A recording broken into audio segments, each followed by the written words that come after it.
자, 이제 2장 보시면은 곡류, 전분, 밀가루라고 해서 이제 본격적으로 들어가요. 그래서 보시면 곡류의 경우에는 종류에 따라서 다르긴 하지만은 맨 바깥쪽을 둘러싸고 있는 것을 우리가 이제 왕겨라고 하잖아요. 그래서 왕겨를 벗겨내 버리고 나서 보게 되면은 안쪽에 이렇게 이제 맨 바깥쪽에 있는 것을 우리가 겨층이라고 해요.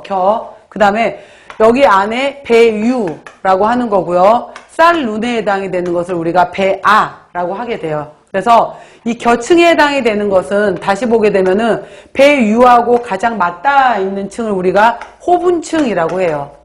그 다음에 그 바깥쪽에 해당이 되는 것을 종피, 제일 바깥쪽에 있는 것을 과피라고 해서 가끔 문제 중에서 겨층의 이름 중에 배유와 맞닿아 있는 것의 이름은 무엇이냐 이렇게 물어보게 되면은 호분층 이렇게 책에 다 있어요. 호분층이라고 되어 있고 그 다음에 이제 이 겨층하고 배아 부분에 뭐 여러 가지 비타민, 무기질, 단백질, 영양가가 많이 있어. 근데 문제는 이 겨층하고 배아는 섬유질이 많다 보니까 익히기가 쉽진 않은 거예요. 그 다음에 소화가 잘 안 돼. 그래서 우리가 일반적으로 도정한다라고 했었을 때 최종적으로 도정을 해서 마지막으로 다 없애버리고 나서 백미를 자세히 보게 되면 이런 모양으로 만들어져 있거든요. 자세히 보면 이 모양인데 이게 바로 이제 겨층도 없애버리고 배아도 없애버리게 되면 우리가 가운데 배유 부분만 남겨놓은 것을 백미라고 하는 거예요.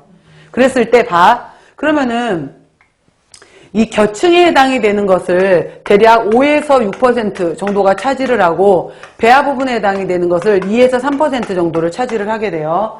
자, 볼게요. 다시. 그래서 배아의 배유 성분이 많으면은 밥알이 이제 우리가 입에서 씹었을 때 부드럽거든. 그러니까 기호성, 밥맛이 좋다라고 하는 거고 쌀룬, 배아 부분이 많아질수록 우리가 영양가가 좋다라고 하는 거예요. 쌀룬이 있는 쪽이.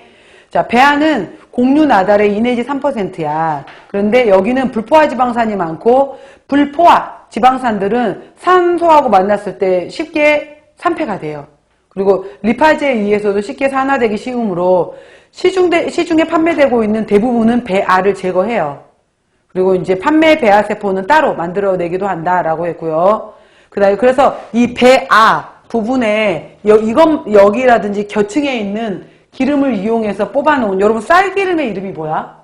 들어본 적 있을 텐데 쌀에서 뽑아낸 기름을 우리가 미강유라고 하는 거예요. 그래서 왜 여러 가지 그러니까 납중독 이런 거 나올 때 나왔던 거 있었잖아. 카드뮴 여러 가지 할 때 그래서 미강유라는 것이 있고요. 쌀기름에 해당이 되는 거. 배유는 곡류 나달의 대부분을 차지한다라고 했고 배유하고 바로 맞닿아 있는 겨층이 호분층.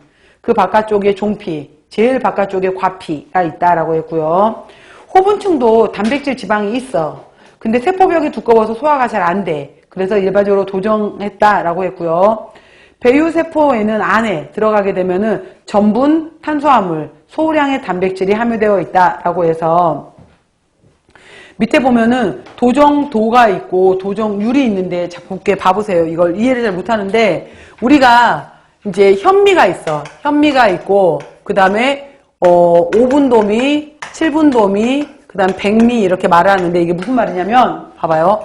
현미는 여기 해당이 되는 전체를 100으로 봤었을 때 이 겨층 이거 그 다음 배아 이걸 다 갖고 있는 것을 현미라 그래요. 겉껍질만 벗긴 거. 왕겨만 벗긴 것을 현미라고 한다면은 그래서 도정도라고 했었을 때 현미는 하나도 안 벗긴 거야.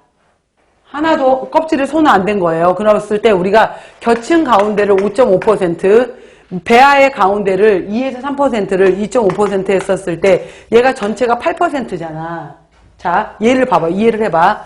그러면은 5분돔이라는 뜻은 뭐냐면은 벗겨야 될 대상이 없애버려야 될 대상을 겨층하고 배아 부분으로 봤다면은 나는 그것 중에서 50%를 없애버리겠다. 이게 5분돔이야. 나는 70%만큼을 없애버리겠다. 이게 7분돔이야. 나는 100% 다 없애버리겠다라는 것이 백미야. 그러면은 현미는 벗긴 게 없으니까 하나도 안 빠졌을 것이고 전체 8%를 기준으로 해서 50%를 없애버리면은 8 곱하기 0.5잖아. 그러면 얼마를 없애버렸을까? 그렇지. 4만큼이 빠진 거예요. 얘는 전체 8을 기준으로 해서 70%만큼을 없애버렸대. 몇이 날라갔을까? 5.6%.